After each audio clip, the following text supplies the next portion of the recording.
Dear viewers, ये आपका जो लेक्चर नंबर 9 है अबाउट बेसिक मैक्रो इकोनॉमिक्स। तो इसका जो टाइटल रहेगा ये आपका circular flow of income in 3 sector model with financial sector. तो अर्लियर हमने 2 सेक्टर में ऑलरेडी डिस्कस किया कि सर्कुलर फ्लो ऑफ इनकम कैसे होता है, तो उनके बीच क्या रिलेशन है। ऑलरेडी हमने 2 सेक्टर जो मॉडल था उसमें हमने एक तो हाउस होल्ड सेक्टर, साथ ही साथ हमने यहाँ पे फर्म सेक्टर जिसको आप प्रोडक्शन सेक्टर कहते हो। तो 2 सेक्टर में हमने रिलेशंस देखी है। अब हम यहाँ पे धीरे-धीरे करके 3 सेक्टर मॉडल तो विद फाइनेंशियल सेक्टर। तो 3 सेक्टर मॉडल में है अब एक तो ऑलरेडी आपका यहाँ पे हाउस होल्ड सेक्टर हो, दूसरा आपका यहाँ पे प्रोडक्शन सेक्टर हो, तीसरा हम इनकॉर्पोरेट कर रहे हैं इसमें गवर्नमेंट सेक्टर, साथ ही साथ विद फाइनेंशियल सेक्टर। तो इन जो 3 सेक्टर्स प्लस फाइनेंशियल सेक्टर, तो ये हमारा अब यहाँ पे 3 सेक्टर मॉडल बन गया। इसके बाद हम यहाँ पे लास्ट लेक्चर जो इसमें रहेगा वो आपका 4 sector model with financial sector. तो उसमें हम एक्सपोर्ट सेक्टर यानी इम्पोर्ट एक्सपोर्ट जिसको हम फॉरेन सेक्टर कहते हैं। तो ये आपका यहाँ पे फिर circular flow of income complete हो जाएगा। तो अब यहाँ पे जो पहले हम यहाँ पे डिस्कस कर लेंगे दोस्तों, जितने भी यहाँ पे 3 सेक्टर मॉडल जो है हमारा हाउस होल्ड सेक्टर, प्रोडक्शन और गवर्नमेंट सेक्टर, इनके फंक्शंस देखेंगे। फिर डायग्राम के थ्रू हम यहाँ पे डिस्कस कर लेंगे क्या रिलेशन है, फ्लो कैसे होता है इनकम और प्रोडक्ट। तो हम यहाँ पे रियल ऑलरेडी मैंने रियल और मनी फ्लो में डिस्कस किया ऑलरेडी पिछले लेक्चर में। अब यहाँ पे अब सिर्फ हम यहाँ पे जो भी हम डिस्कस कर लेंगे वो हम इनकम फ्लो ही डिस्कस कर लेंगे, क्योंकि जब भी इनकम फ्लो हो जाएगा तो काउंटर ट्रांजैक्शन आपका यहाँ पे प्रोडक्ट फ्लो होगा। तो एक्टिविटीज़ क्या है यहाँ पे, हाउस होल्ड के बारे में पहले हम डिस्कस कर लेंगे। तो हाउस होल्ड में जितने भी सेक्टर्स है, हाउस होल्ड में क्या क्या फंक्शंस हैं, तो कौन कौन सी एक्टिविटी यहाँ पे हाउस होल्ड सेक्टर परफॉर्म करता है। तो पहले यहाँ पे दोस्तों, यहाँ पे जितने भी यहाँ पे फैक्टर्स ऑफ प्रोडक्शन होते हैं, तो इनका जो ओनर होता है अल्टीमेटली यहाँ पे हाउस होल्ड सेक्टर होता है। आपका यहाँ पे फैक्टर्स ऑफ प्रोडक्शन में लाइक आपका लैंड यहाँ पे रहता है, एक तो लैंड रहता है, लेबर कैपिटल है, आपका एंटरप्रेन्योर है। तो ये एक हाउस होल्ड के पास ही होते हैं। तो हाउस होल्ड इनको यानी यानी जितने भी इनके फैक्टर सर्विस होते हैं, तो ये सप्लाई करता है, ये इसको दोस्तों ये प्रोडक्शन सेक्टर को सप्लाई करता है। तो ये आपको याद रखना होगा। तो पहली ये फंक्शन होती है। तो ये जितने भी यहाँ पे फैक्टर्स ऑफ प्रोडक्शन होते हैं हाउस होल्ड के पास, तो एक तो ये ओनर होता है, साथ ही साथ ये जो फैक्टर्स ऑफ प्रोडक्शन होते हैं, तो उनको यहाँ पे एक तो यहाँ पे रेंट, वेज, प्रॉफिट और इंटरेस्ट मिलता है। तो रेंट किसको मिलता है ये आपको याद रखना होगा दोस्तों। रेंट आपको सिर्फ लैंड को ही मिलता है। तो ये फिलहाल लैंड के लिए हमने टू बी प्रिसाइज यहाँ पर लैंड के लिए। वेजेस आपको लेबर को मिलेंगे, इस तरह करके इंटरेस्ट आपको कैपिटल को मिलेगा, और यहाँ पे जो प्रॉफिट लास्ट पे एंटरप्रेन्योर को मिलेगा। तो ये यहाँ पे एक तो एक्टिविटीज यहाँ पे ऑलरेडी मैंने डिस्कस किया कि फैक्टर्स ऑफ प्रोडक्शन सप्लाई करता है household to the firm sector. अब यहाँ पे वन मोर जो इसकी फंक्शन है यहाँ पे हाउस होल्ड की, जितने भी यहाँ पे 3 सेक्टर्स हैं, पहले इनकी फंक्शंस हम यहाँ पे या एक्टिविटीज के बारे में डिस्कस कर लेंगे। तो एक सोर्स ऑफ डिमांड भी होता है, आपको पता ही होगा। जो भी यहाँ पे आपके इंडस्ट्रीज में जितने भी प्रोडक्ट्स बनते हैं, तो उनका जो अल्टीमेट सोर्स ऑफ डिमांड होता है वो आपका डिमांड जो आती है, मैक्सिमम डिमांड आपको हाउस होल्ड सेक्टर से ही आती है। लिहाजा हाउस होल्ड को जितने भी यहाँ पे फैक्टर इनकम मिलते हैं, वेजेस, रेंट, प्रॉफिट, जितने भी मनी फ्लो होता है, तो हाउस होल्ड क्या कर लेगा, जितने भी इसके पास ये फैक्टर पेमेंट्स आएंगे, तो ये स्पेंड कर लेगा किस पे दोस्तों, ये तो प्रोडक्शन पे कर लेगा, सॉरी यहाँ पे डिमांड फॉर प्रोडक्शन गुड्स, जितने भी प्रोड्यूसर सेक्टर यहाँ पे गुड्स प्रोड्यूस कर लेगा उस पर खर्च कर लेगा, कुछ तो बचाएगा तो जो आपका फाइनेंशियल सेक्टर में जाएगा। तो ये भी हम यहाँ पे नेक्स्ट फंक्शन में डिस्कस कर लेंगे। यहाँ पे हाउस होल्ड ऑलरेडी मैंने बताया, जो भी इसके फैक्टर पेमेंट्स आएंगे, फैक्टर पेमेंट्स में से कुछ तो ये पहले एक तो इसकी डिमांड्स होगी, डिमांड इन द सेंस की जितने भी यहाँ पे उसके नीड्स होंगे, चाहे आपके क्लॉथ्स होंगे या उसका खाने पीने का सामान होगा या कोई भी ड्यूरेबल नॉन ड्यूरेबल गुड्स होंगे, तो उन पे ये स्पेंड कर लेगा। तो अब सारा तो ये हाउस होल्ड सेव भी कुछ तो सेव करता है ड्यू टू अनसर्टेनिटी। तो हर एक हाउस होल्ड सेव भी करता है, हर एक नहीं, एवरेज में सेव हर कोई करता है, चाहे 10 रुपया या 100 रुपया तो कर ले, हर कोई करता है।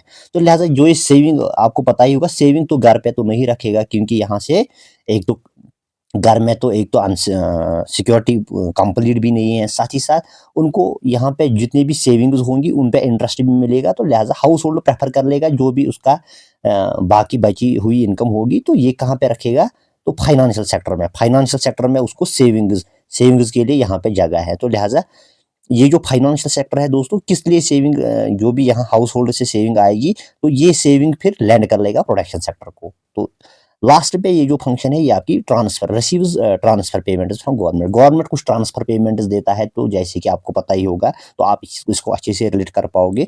गवर्नमेंट कभी कभार आपको यूनिलैटरल पेमेंट हाउस होल्ड को देता है, like unemployment allowance, old age pension. तो इस तरह करके कुछ गुड्स फ्री ऑफ कास्ट देता है। तो इस तरह करके ये गवर्नमेंट की ट्रांसफर पेमेंट बन गई। तो ये तो हाउस होल्ड को देता है। तो ये आपको फंक्शंस याद रखने होंगे। अब यहाँ पे प्रोडक्शन सेक्टर की अगर हम बात कर लेंगे, इसके फंक्शंस क्या है, तो पहले यहाँ पे आपको पता ही होगा दोस्तों, पहले प्रोडक्शन सेक्टर जो होता है तो ये उसकी जो कोर फंक्शन होती है, एक तो ये गुड्स प्रोड्यूस करता है, किस लिए, या तो हाउस होल्ड को सप्लाई कर भेजेगा, गवर्नमेंट को भेजेगा, एक्सपोर्ट कर लेगा, तो इससे उसको क्या मिलेगा, प्रॉफिट। तो प्रोडक्शन सेक्टर को यहाँ से प्रॉफिट मिलता है। तो एक तो ये फंक्शन है।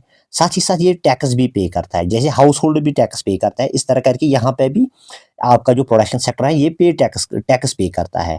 तो ये आपको याद रखना होगा। इस तरह करके यहाँ पे सब्सिडीज, कभी कभार गवर्नमेंट सब्सिडीज देता है, तो सब्सिडीज के लिए भी यहाँ पे गवर्नमेंट जो होता है प्रोडक्शन सेक्टर को सब्सिडीज देता है। तो वन मोर जो यहाँ पे दोस्तों एक और फंक्शन है इसके, जो प्रोडक्शन सेक्टर है, तो ये जो ऑलरेडी मैंने डिस्कस किया है कि हाउस होल्ड सेक्टर के पास क्या होता है, factors of production in the form of land, labour, capital, entrepreneur. तो उनको क्या करता है, एक तो उनको डिमांड करता है अपने प्रोडक्शन सेक्टर में, साथ ही साथ उनको क्या करता है, उनको फैक्टर पेमेंट्स देता है in the form of ways, rent, profit and interest. ये भी आपको याद रखना होगा। अब यहाँ पे वन मोर जो फंक्शन है, जैसे मैंने ऑलरेडी बताया कि हाउस होल्ड भी सेव करता है, साथ ही साथ यहाँ पे जो प्रोडक्शन सेक्टर है ये भी सेव करता है, क्योंकि आपको पता होगा कि कुछ कारपोरेट सेक्टर में सेविंग्स होते हैं जिनको हम बोलते हैं अनडिस्ट्रीब्यूटेड प्रॉफिट्स। आगे हम पढ़ लेंगे अच्छे से, स्टे कनेक्ट विद मी।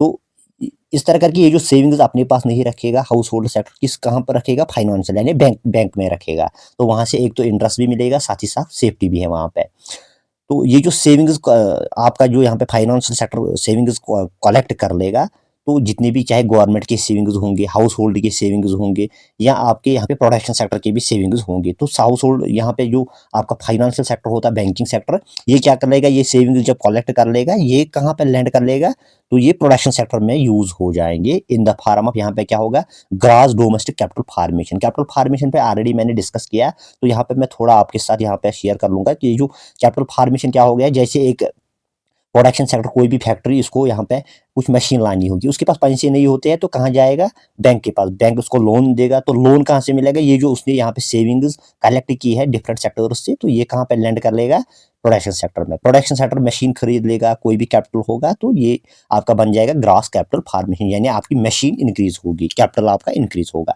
अब यहाँ पे कुछ फंक्शंस गवर्नमेंट सेक्टर के भी हैं, तो ये भी हम डिस्कस कर लेंगे। उसके बाद डायग्राम में आपको मैं यहाँ पे अच्छे से बताऊंगा कि कैसे इनके रिलेशन क्या है, तो इनकम कैसे फ्लो कैसे होता है, सर्कुलर फ्लो ऑफ इनकम कैसे होता है। तो एक तो गवर्नमेंट सेक्टर का पता ही होगा, रेगुलेट करता है इकोनॉमी को। तो यहाँ पे एक तो कलेक्ट करेगा डेफिनेटली टैक्स, कहाँ से, हाउस होल्ड से, in the form of income tax, wealth tax, जो भी होगा।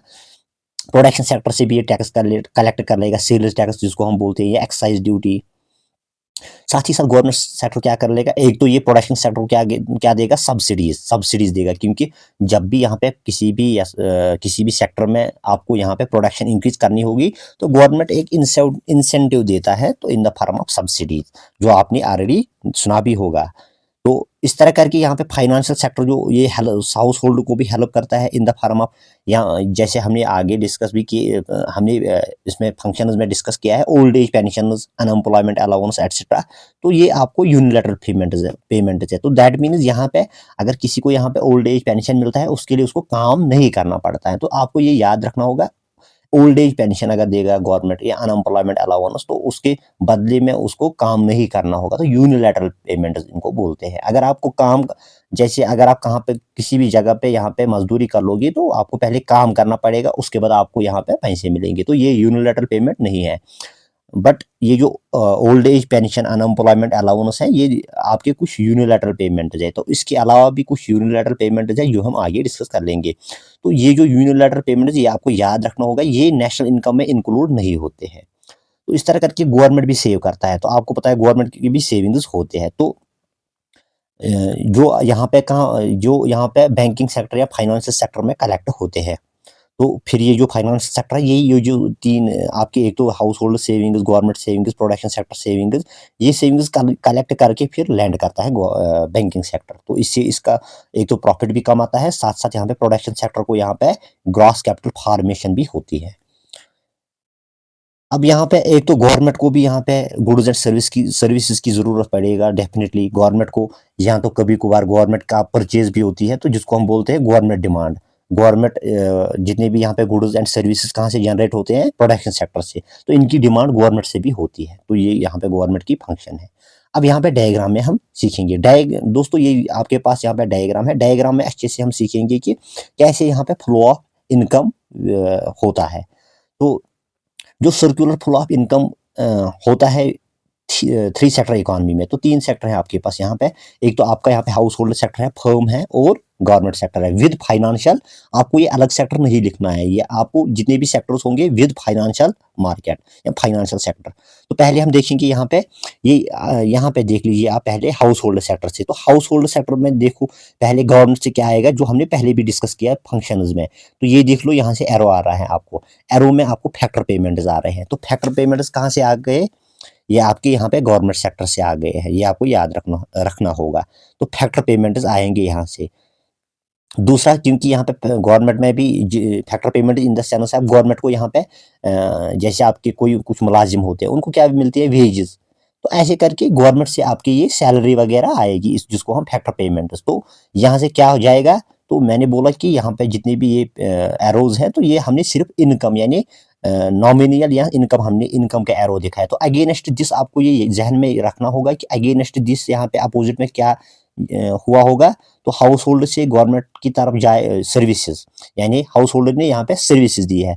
जैसे ऑफिस में आपके मुलाजिम होते हैं, तो अगेंस्ट दिस उनको फैक्टर पेमेंट मिलते हैं। ये आपको हर एक इनकम जो भी यहाँ पे फ्लो होगा, तो अगेंस्ट दिस वहाँ पे काउंटर ट्रांजेक्शन होगी जरूरी इन द फॉर्म ऑफ जिसको हम रियल ट्रांजैक्शन बोलते हैं। तो यहाँ से रियल ट्रांजैक्शन हुई होगी पहले, दैट मीन्स इन्होंने पहले यहाँ पे लेबर या सर्विसेज दी होगी, तो इसके बदले उनको फैक्टर पेमेंट मिली। यहाँ पे हमने सिर्फ, अब पहले मैंने वहाँ पे दिखाया था, पहले जो डायग्राम हमने डिस्कस की थी टू सेक्टर इकोनॉमी में, उसमें मैंने दोनों, एक तो आपका इनकम फ्लो, साथ ही साथ मैंने वहाँ पे दिखाया था आपका रियल फ्लो भी। जैसे यहाँ पे अब फैक्टर पेमेंट, उसके पहले यहाँ से सर्विसेज, हाउस होल्ड ने सर्विसेज सप्लाई की होगी, तो अगेंस्ट जिस यहाँ पे फैक्टर पेमेंट्स आई होंगी। तो ये एक ट्रांजैक्शन हुई। उसके बाद यहाँ गवर्नमेंट से हाउस होल्ड की तरफ, जैसे मैंने बताया, transfer payments unemployment allowance, old age pension.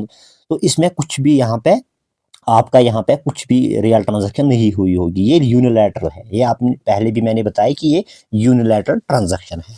तो ये इसके बदले यहाँ से काउंटर ट्रांजैक्शन होगी। ट्रांसफर पेमेंट में कोई भी रियल ट्रांजैक्शन नहीं हुई होगी, तो ये यूनिलैटरल है, वन साइडेड। तो ये टू साइडेड है, ये आपको याद रखना ट्रांसफर पेमेंट में। तो टैक्सेस देख लीजिए दोस्तों, ये भी यहाँ पे एक तो हाउस होल्ड से गवर्नमेंट सेक्टर की तरफ गई होगी। तो इस तरह करके इसमें एरो इस तरह दिखाया है। अब यहाँ पे देख लीजिए, अब हम फर्म सेक्टर से हाउस होल्ड की तरफ देखेंगे। तो यहाँ से पहले देख लीजिए, यहाँ से फैक्टर पेमेंट्स, तो क्योंकि हाउस होल्ड यहाँ पे सप्लाई करता है लेबर कैपिटल, तो जितने भी इसके पास फैक्टर्स होते हैं, फैक्टर पेमेंट्स उनको मिलती है। तो ये कहाँ से, बिल्कुल फर्म सेक्टर से ये कहाँ की तरफ जाएगी, हाउस होल्ड सेक्टर को मिलेंगे। तो हाउस होल्ड सेक्टर को जो ये इनकम मिलेगी, या उसको ये ट्रांसफर पेमेंट्स प्लस यहाँ से भी इनकम आएंगी फैक्टर पेमेंट्स, तो यहाँ से भी फैक्टर पेमेंट, जो सारी जो इनकम है, ये क्या कर लेगा इस इनकम को, तो या तो कर लेगा कंजप्शन, किन पे, गुड्स एंड सर्विसेज जितने भी यहाँ पे फर्म सेक्टर ने प्रोड्यूस की होगी, तो उन पे कर लेगा। तो उसके लिए क्या पे करना होगा, कंजप्शन एक्सपेंडिचर।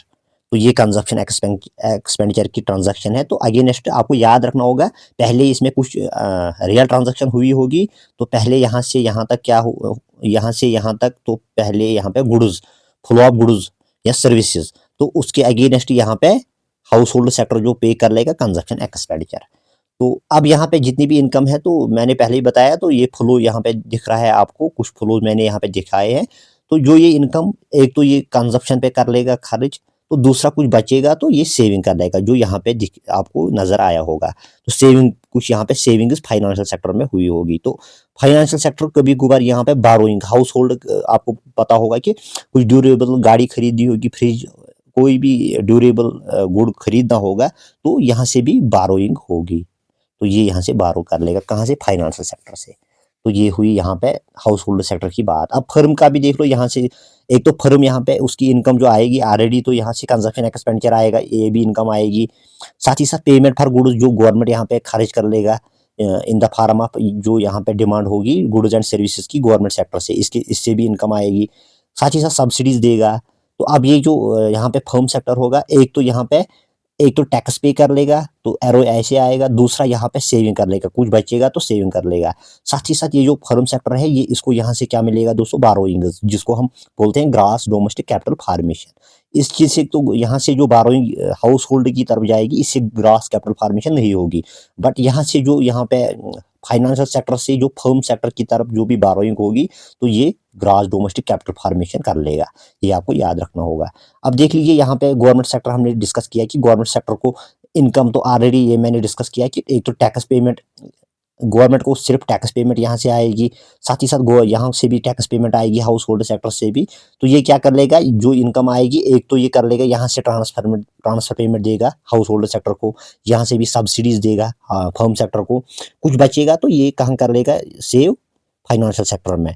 और साथ ही साथ गवर्नमेंट सेक्टर को भी कभी कभार बारोइंग की जरूरत पड़ेगा, तो ये बारोइंग यहाँ से लेगा, कहाँ से, फाइनेंशियल सेक्टर से। तो ये कंप्लीट डायग्राम है दोस्तों, जब भी एग्जाम में पूछा जाएगा। तो साथ ही साथ नेशनल इनकम अकाउंटिंग के बारे में अगर आप अच्छे से जानना चाहते हो, तो ये डायग्राम काफ़ी इंपॉर्टेंट रहेगी, क्योंकि वहाँ से आपको पता होना चाहिए कि ये जो फ्लोज है कहाँ से कहाँ की तरफ होगा, हाउस होल्ड को कहाँ से इनकम आती है, कहाँ पे एक्सपेंडिचर होगा। तो ये आपको याद रखना। Thank you for watching. Keep